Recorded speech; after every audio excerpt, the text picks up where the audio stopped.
Guys, I've got a joke for you. Okay, go on then. It's a bit cheesy though. It's a bit daft. What do you call a hippopotamus with no hips? Severely disabled.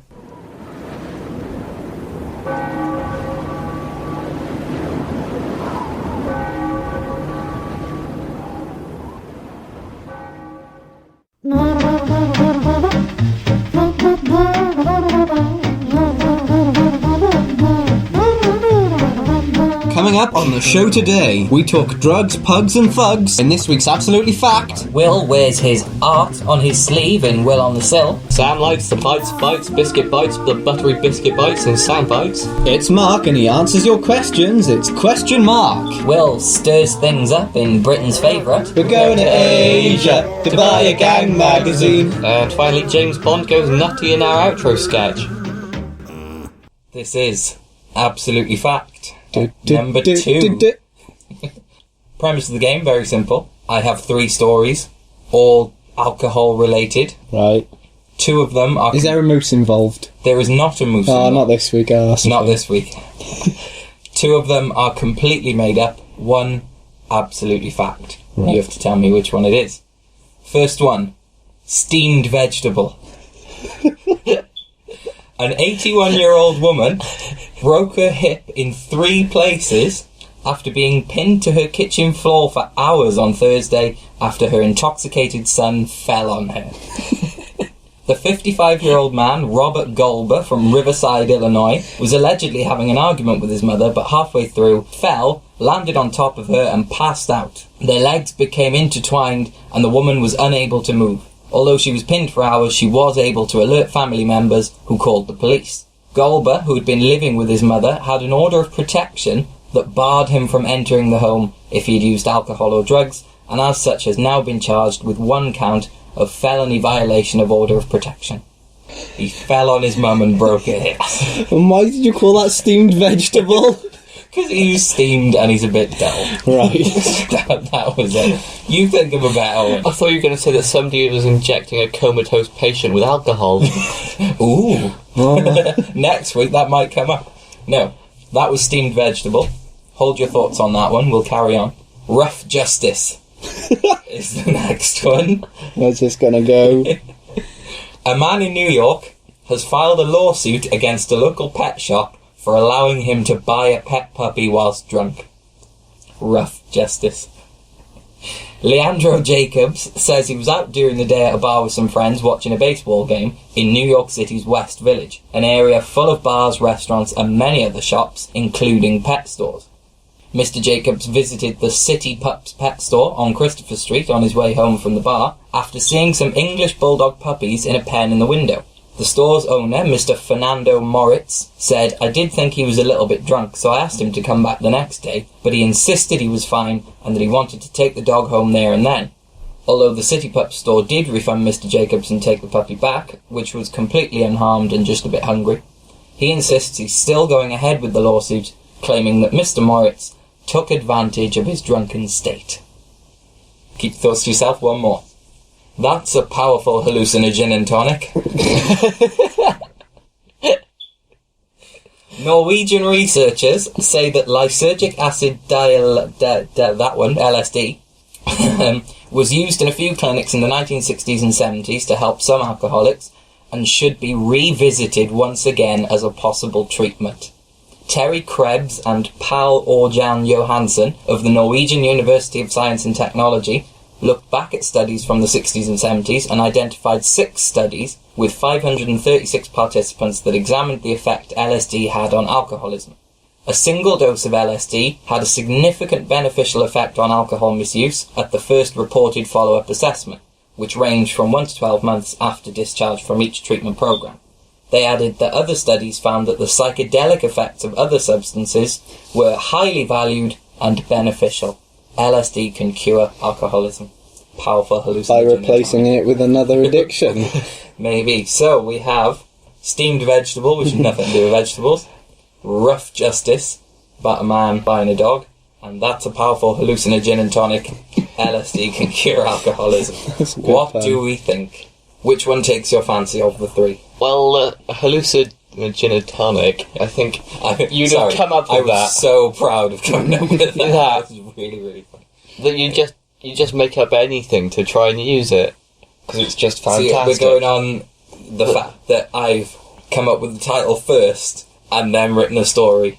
Yeah, although possibly. Science was mad in the 60s. It wouldn't surprise me if they tried LSD on everything. 60s and 70s, apparently it was used quite a lot. It doesn't surprise me at all. No, I can imagine that. Yeah, What about I'm still dubious of the puppy story because I think that's the one where you would have changed. I don't know. I'm quite convinced you've changed the facts in that one. We haven't mentioned the steamed vegetable story yet. The 81-year-old woman with broken hips because her son fell on her. What do you think about that one? How did he get in? He was living there, according to this, but he had a restraining order if he'd been using drugs or alcohol. How would you just pass out in an argument? If you're that drunk, you'd pass out. Depends how much he'd had, but... Yeah.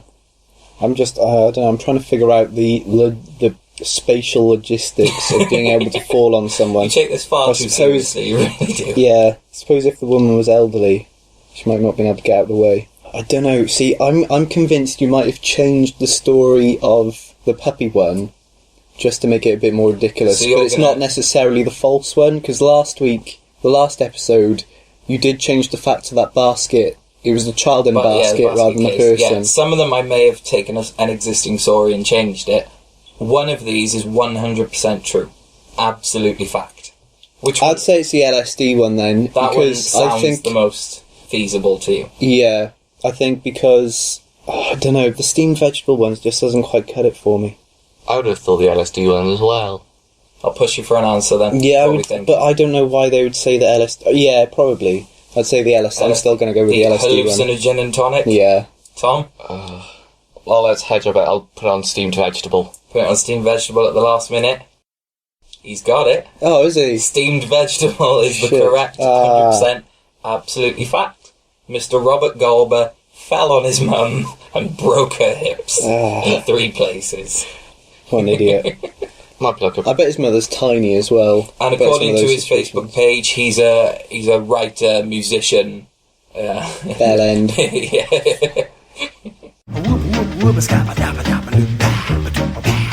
Whoa. I read A Farewell to Arms recently, a Hemingway classic of course, and utter bollocks. Not everything about war has to be guns and explosions, but if you're gonna do something on war, why not concentrate on where the action is, right? If however you don't think the exciting stuff happened on the front lines or at Bletchley Park, then why not read the story of a lame soldier who takes a piece of shrapnel to the leg, thereby literally rendering him lame, and spend the next several chapters reading about how he gets off with one of the nurses in the hospital. Only, the plot doesn't focus on him getting off with the nurse, instead we get to read over and over again his daily routine about leaving the hospital in the morning, going for a coffee, and spending the afternoon in the sun, then going back to the hospital for a cheeky shag before he leaves again in the morning for more coffee. It's almost hyperactive, yet there's no pace. And that's as far as I got. I couldn't believe my dad had recommended it to me, and when I asked him if he enjoyed reading it, he said he'd never picked it up in his life. I joked that the book was so bad Hemingway should have been shot. My dad just laughed and said Hemingway shot himself. I said he must have read his own book. But how does a book like that become a classic, really? Anything we as a society remember is what was most successful. The Bee Gees. Were they the best band at the time, or just the most popular? I'd say the latter. Gorillaz is a masterpiece of music production, and I'm not even a Damien Albarn fanboy. It's undeniably well-produced music with a technical proficiency that shows flair and creativity. On the other hand, Bieber is a mass-produced Needs More Cowbell mutant shaped from a music executive's ballsack by an industry-paid makeup team that have strict guidelines on what counts as acceptable. But who's more popular? Exactly. Hemingway is the Bieber of his generation, or the literary equivalent of E.L. James. The same with J.D. Salinger and his Catcher in the Rye, which according to my dad, changed people's lives, man. Presumably for the worst. A little shitstain thinks he's perfectly justified in leaving his private education because the whingy little prick can't get on with his classmates or teachers. Rather than get his head down, study hard and push past the parochialism of it all, he mooches around New York, pissing everybody off and calling a very accommodating and generous ex-teacher of his a paedophile. If your life was changed by this book, that means you were a spoilt little brat who never appreciated what your parents were doing for you, and your bizarre, immature little mind, in the most cliched of teenagerdom, ran around acting like it was everyone else's fault your life was shite. You angsty take-it-all-for-granted stream of steaming piss. And then suddenly, with no conclusion, the book ends. And that's popular. That's a classic.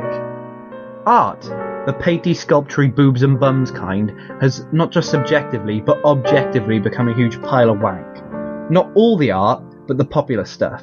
An unmade bed, made by a woman who said, and I quote, "It's art because I say it is," sold for £150,000. Was it any good? No. It gained some media attention and was bought by Charles Saatchi, the London Strangler, who I presume is starving to death as we speak.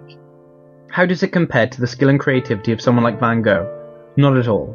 He was a mad genius, truly inspired with his vivid and revolutionary use of strokes and colour, and was he the most popular in his day?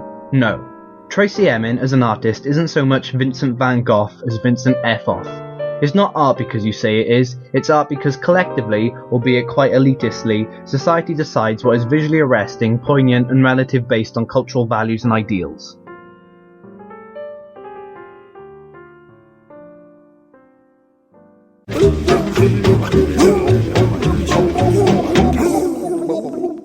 Soundbites. Yay! This is my favourite bit. Right, simple premise. I've been recording myself eating stuff.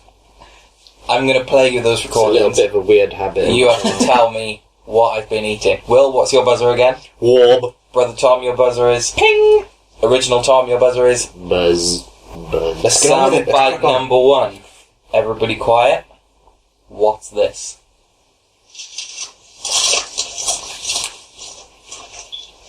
God, you're a noisy eater, aren't you? Bloody hell.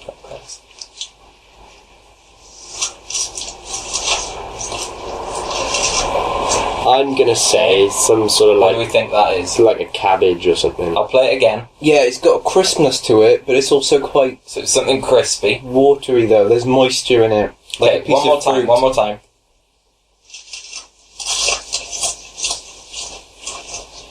I'm gonna go, or a celery stick. I don't think there's enough snap in that. I would say there's enough snap. That's not a celery stick. Or a leek. Why would he eat a leek? We're going to be Doesn't buzzing make in. any with sense. that. Oh yeah, well, no, Well- what? I'm gonna go. I think I said Buzz. an apple. A crunchy Buzz. apple. It's not an I'm apple. buzzing you out, I'm buzzing you out, Buzz. I'm gonna go with leek. It's not a leek. Buzz. I'm gonna go with lettuce. I No, buzzed we're in the wrong ballpark, I'm afraid. Buzz crisps. No, Buzz nuts. no. Buzz potato. Why is it in the ballpark? Not in the ballpark. We were closer with crisps, but still not quite there. Squelchy crisps. Buzz biscuit. I think squelchy is the wrong way to go. Buzz hot dog. Crisps. Not a hot dog. No, it didn't sound at all like hot dog. It's not those like chocolate snaps. They look like Pringles, but they're made of chocolate. No, it wasn't those. Oh my god. I'm gonna have to rush you. Those. I don't know. I can't. Final guess from all of you. Will?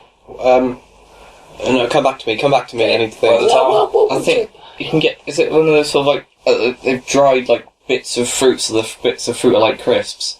Not quite. In fact, not at all. Original Tom? Last guess? Shortbread. No, that's the closest we've come. It was a Garibaldi. It's a Garibaldi. What's a Garibaldi? It's a biscuit with like You said raisins in it. biscuit. Oh, that's where that'll Yeah, be but where you the didn't say squelch comes Garibaldi. from. Yeah, but like, how specific we gotta be? Very Like, specific. if you're If eating it was an a apple, Garibaldi, it wasn't a digestive. Would I have to digestive say- is wrong, Garibaldi is right. would I have Gotta to say be- like Granny Smith? If Yes, you would, you would. That's, I would probably give half a pint for apple. well, I should have half a pint for biscuit then. No. Number 2.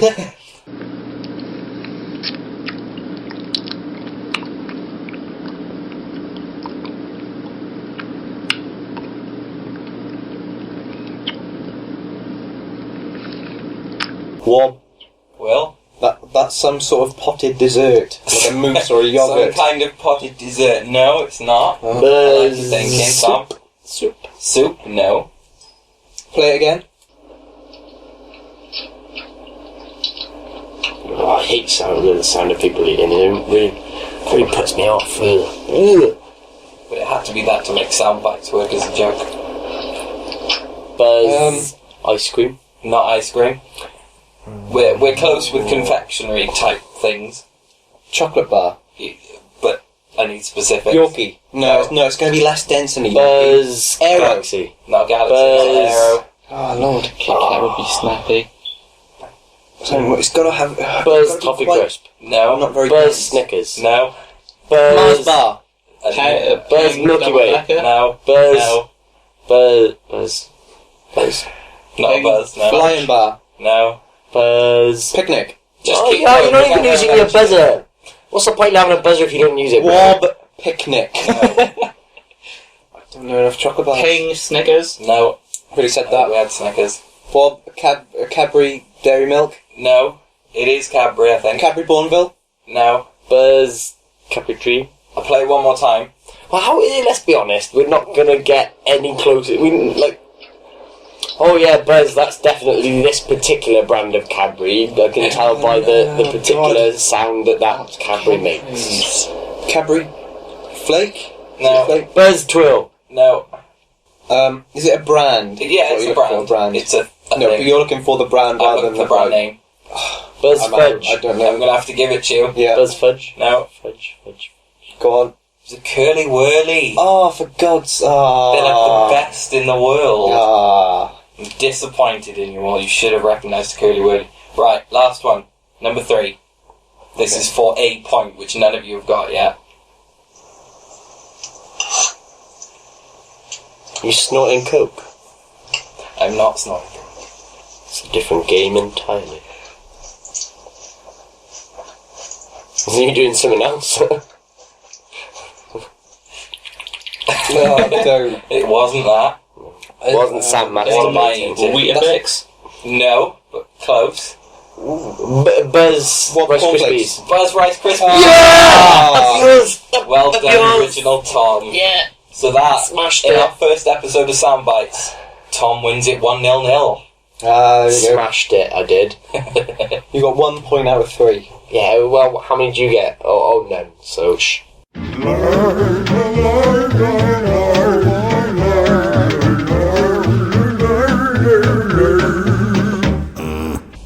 Right, this is question mark, and in this feature, we get our friend in, who's called Mark, to answer your questions, which is usually problems, advice you need, and he'll give you his perspective on what you need to do. His pearls of wisdom. Yes. His unique spin. Yes. Yes, I have the letters here. Let me just... Good, very much. I think all we Yeah, need now I have is them. a certain Mark. And I We- think I we just do. heard him knocking at the door. so Brilliant. I'll go Well, and if get you'd it. like to go and get Mark, I'll get the letters together. We've had another 2 in today from regular listeners. Alright. Oh, hi, Mark. Alright, how's it going? Not too bad, thank you very much. How are you? I'm fine, thank you. Very good. Will's not joining No, us. funny enough, he said he had to go walk his cat. Which is a Okay. bit bizarre, considering you're his house guest, and he's got a podcast to do. It's quite rude, really, isn't it? It is, yeah. Well, we'll carry on. He'll miss out. I've got 2 letters for you today, Mark. If you could give these people some advice, I'm sure they'd appreciate it. I'll certainly try. The first one, it says, Dear Mark, 2 friends of mine have recently fallen out, and now they refuse to join in any time the other one is involved. Not only this, but the one left out will become really irritated by the fact that I spend time with the other one and not them. They don't seem to understand that there's a group of us, and I go to spend time with the other friends of ours who all get on. When challenged with this argument, they make irrational and unfounded points about how I never even liked them, and they always knew I secretly hated their guts, and if they don't care at all, then why do I even bother trying to sort things out with them in the first place? I'm pulling my hair out trying to knock sense into them, Mark. Any tips? Get a wig. Brilliant. Should we move on? I've got another one. Dear Mark, have you noticed how the children's programmes they used to show are being rejiggled into these abominations to to supposedly entertain the kids of nowadays. I mean, we didn't need high-octane action sequences and explosions to keep us entertained when we were young, so why do children's program creators feel the kids need them now? It's all become so commercialised. Mark, what do you think about all of this? Well, to be honest with you, Bat, where I live is so far behind in its television output, we're only just getting Ivor the Engine. But it's nice to know the future's bleak. Whoa. Okay, this is a new feature. It's called Britain's Favourite, and I'll just explain the rules for Tom, because he wasn't here last time, and I get the impression... new listeners that weren't in. Yeah, exactly, there we go. We've had a few. We're up 900% in our being talked about ratings. So 9, man. Yeah. Yeah. Okay, in this, I read out a fact about Britain, and what you guys have to guess is whether it's a fact about Great Britain or Fern Britain. Last week, it was individual answers, but this time you all have to agree. It's a collective. Isn't it? Yeah, it's a collective now. Oh, well. So, this is a fact about Britain. Britain's favourite food is homemade stir-fry. Is that a fact about Great Britain or Fern Britain? Fern Britain, isn't it? Well, Like, less big. initially I thought, yeah, Fern Britain, but I made a lot of stir-fries in uni because they were cheap. But like, There's someone... a lot of students in Britain who all they can make is a stir-fry, and that carries on for But the like, next 10 years. yeah, but all you can make is different to your favourite. Like, if someone says to you, what's Yeah, your that's favourite food? You don't say stir fry. Stir fry is kind of like you put whatever you got in a bowl and eat it, and that's not really your favourite thing. But My favourite. what's your favourite? What's your favourite food? Curry? Is it homemade or do you have takeaway? No, zero. Yeah, Zero. exactly. That's Most the same. individuals' favourite food isn't something they make themselves. I'm not even sure where I'm going with this. Yeah, Yeah, no, it you sounds just like kind of you're arguing dancing against around. yourself. I'm trying to pick out the homemade bit. Did you Which say I think- homemade stir? Homemade Yeah. stir-fry So is that Britain's favourite so I food. think that means it's Fern Britain Yeah. because most British people prefer Can you get a takeaways or takeaway fish and stir chips fry? or Can you get a takeaway stir Yeah, that's what fry? chow well, mein like is. a ready-made stir fry or but yeah, you just call it a chow mein then, wouldn't you? You Yeah. wouldn't say stir fry, so it's definitely Fern Britain. I'm gonna go with Fern Britain. Fern Britain? Yeah, What was yeah, it? Fern Fern Britain. Yeah. No, it's actually Great Britain's You are favourite shit food. at me. And it was Get for the out. reason you said right at the start, is because it's cheap and easy to make. It's taken the what? place of Oh, more personally, larger meals which require I more want to know involvement. Do where people this not- statistic has come from. I like a stir fry. Yeah, Good. cite your sources, bitch. I'll have to cite them next week. Oh, when I find made them. up. Made up. No, well, I'll find it next week and I'll prove it here. Well, there we go. Homemade stir fry. Mmm. Nonsense.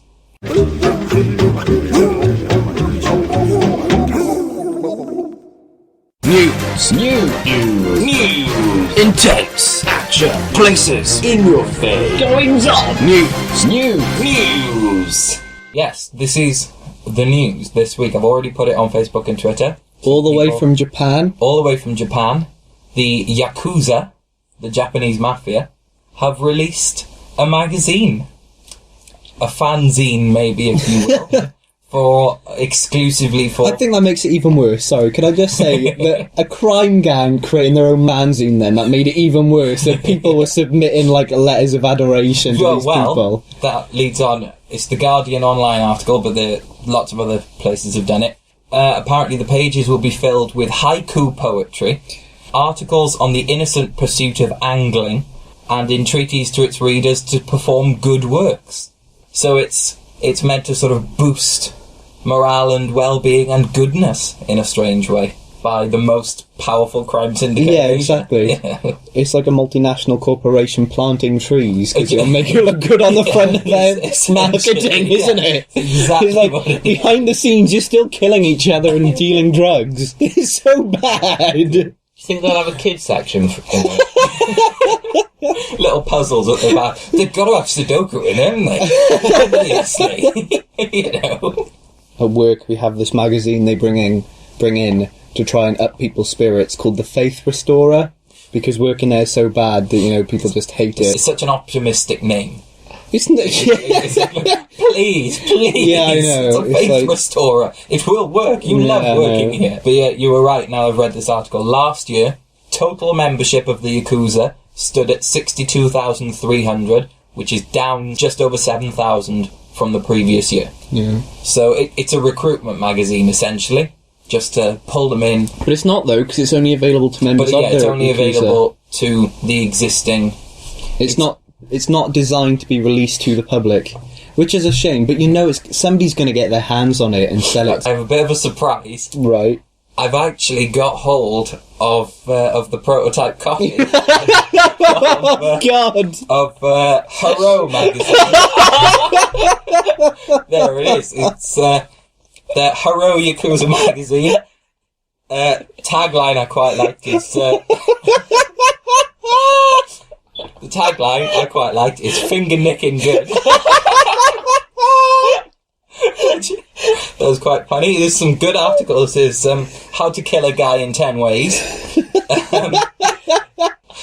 Top tips to keep your knives shimmering this summer. And a real life article, why I left Yakuza to become a dog psychologist. And there's a free nail trimmer inside, which is handy. Only 500 yen. So we'll put that up on the Twitter, on the Facebook. That should be a free nail file. Free nail file. There we go. We'll put it up on the Twitter. That's great. World exclusive. The Yakuza magazine live on the Greg's Pastiche Comedy Podcast.